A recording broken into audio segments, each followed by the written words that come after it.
We kind of want to hear your story. We think that there's more people involved in this that should be sitting in the chair you're sitting with too. So, I want to hear from you. What happened?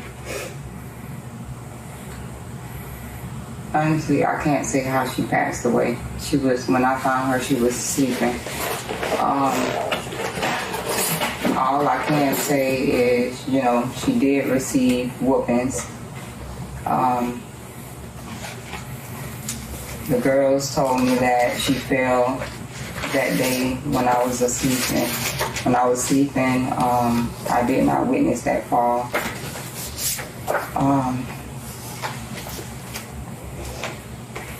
I don't know how she passed. I don't know how she passed away. I honestly don't.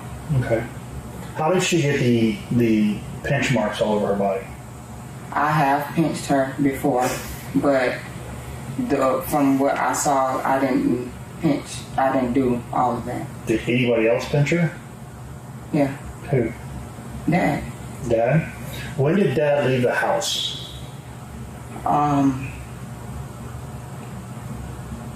I want to say I believe it was Thursday. I don't know which day it was he came back because that was unannounced. Like anytime I would put him out, it would just like sneak back into the house. So I don't remember exactly which day that was. But the day that I asked him to leave, I believe was Thursday. Okay. So what kind of abuse or what kind of discipline would Lojuan use on Jamaria? What you mean, like use? Like whoopings, or timeouts? She got in trouble. Like if she got in trouble for something, what would be the recourse that Lojuan would do? I mean, initially it'll start out with maybe having to run in place. That's a lot of things that he would tell her to do, or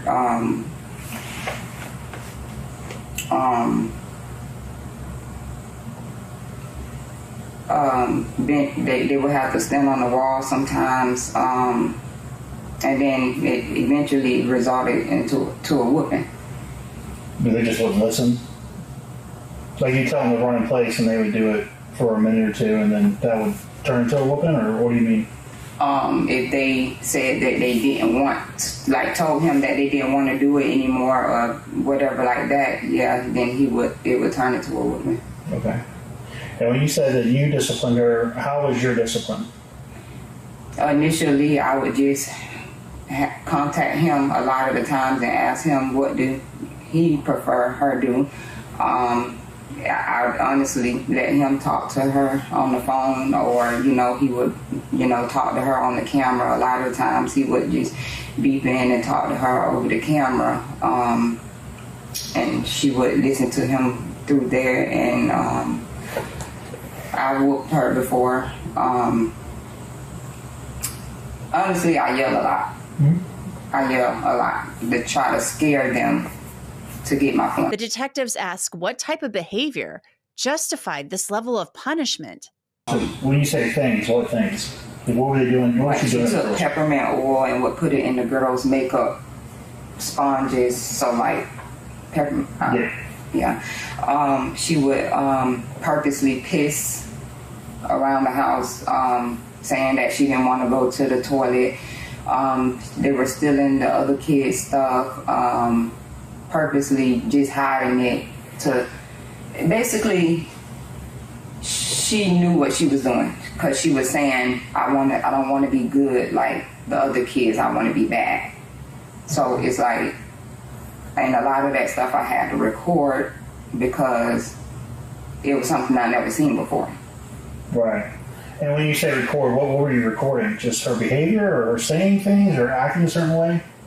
I would record, like I would try to talk to them and get an understanding, and they would like just say stuff like their mom is telling them to do those things and stuff, and I felt like I never heard a child say that before, so I would record that type of stuff so I can send to dad or just my mom or just somebody, like just be a witness of, wow, like This is I what. understand that Denia and Tyshael were telling me that she had sprained her ankle.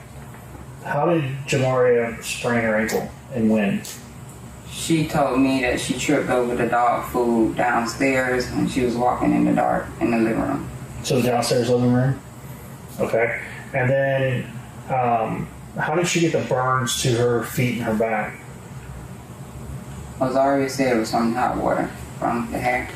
What was she doing with the hair? I understand Rosario does hair, but I'm trying to see if you understand. She has to dip it in hot water. And apparently she had moved or something. Do you know about how her lip got busted or her teeth got broken out of her mouth? I thought it was from the treadmill. Why do you think it was a treadmill? Because that's what I believe she told. Two of her running in place, you had her running in place, and then for whatever reason you kick her from behind, she trips over the bag of dog food. That's when she sprained her ankle. I mean, that's because the next video with her in it, she's wearing an ankle wrap.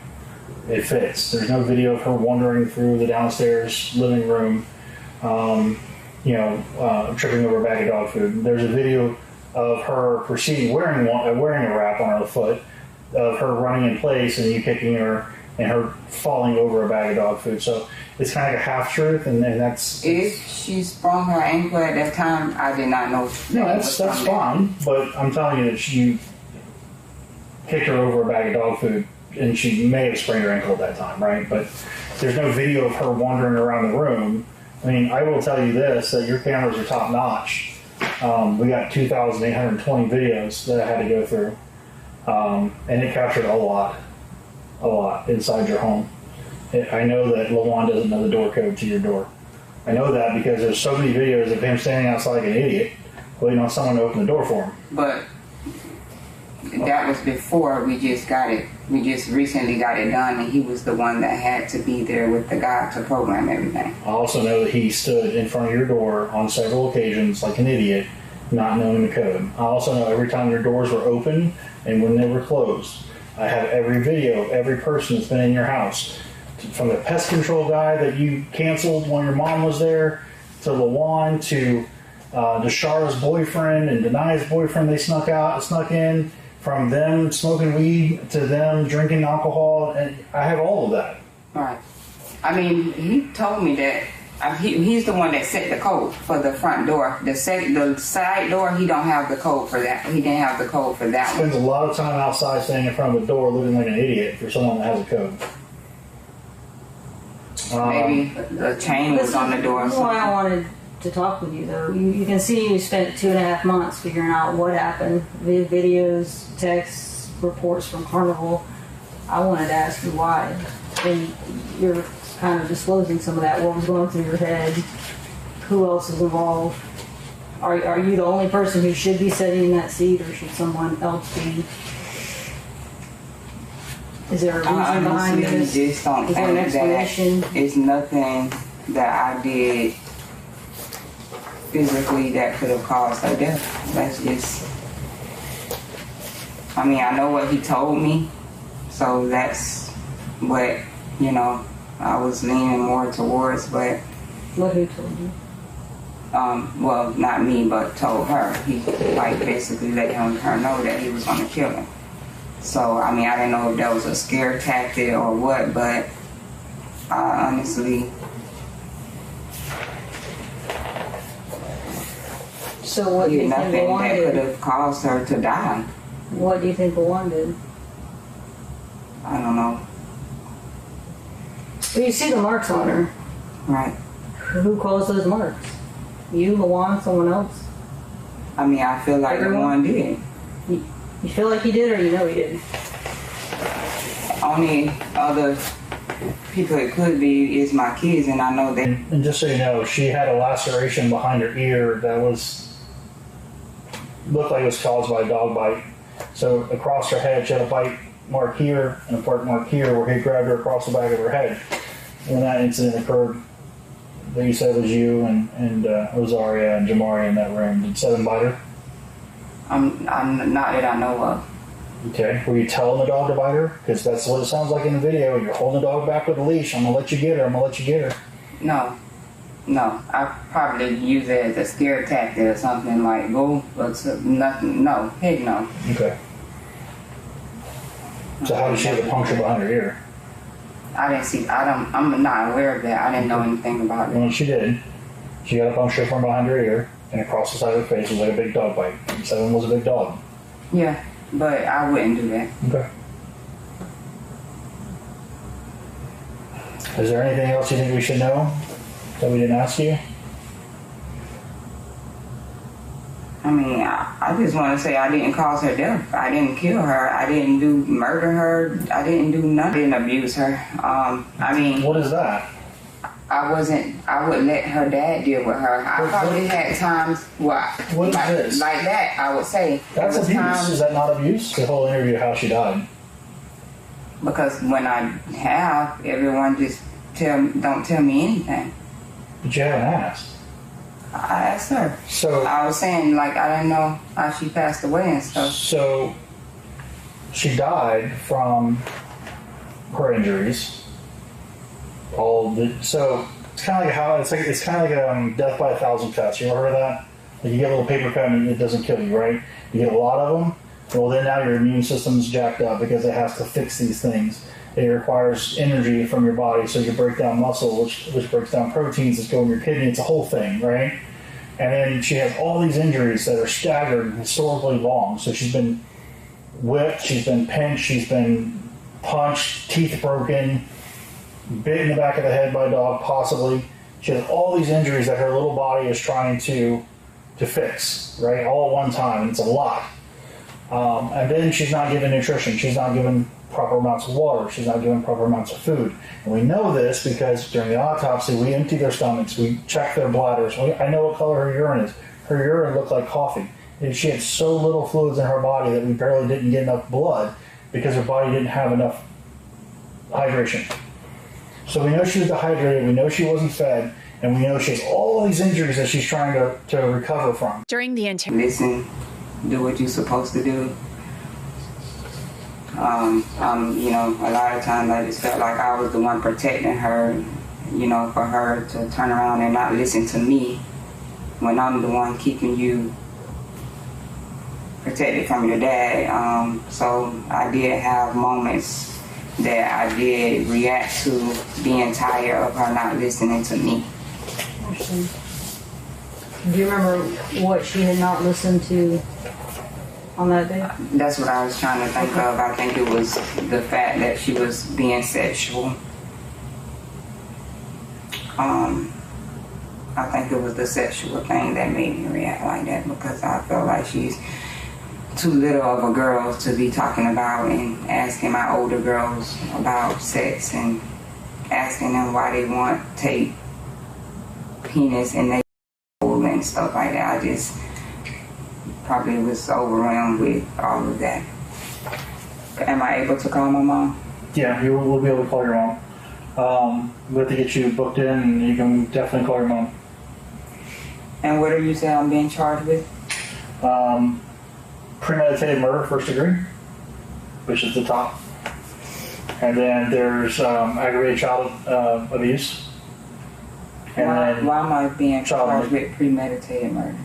Well, because some of the statements that you made while you were attacking Jamaria about killing her. Scare tactics. Well, scare tactics was also premeditation. It's scare tactics, and then if you say it and then it happens, what does that look like? It's crazy because I only said that because he said that, and I was just repeating to her what her dad said. I get it, but if you say, I'm going to kill you, and then the child's dead the next day from injuries caused potentially by you, what does that look like? It looks bad, but that's not what happened. Yeah. Honestly, do you think that you're at all accountable for her death? In your heart?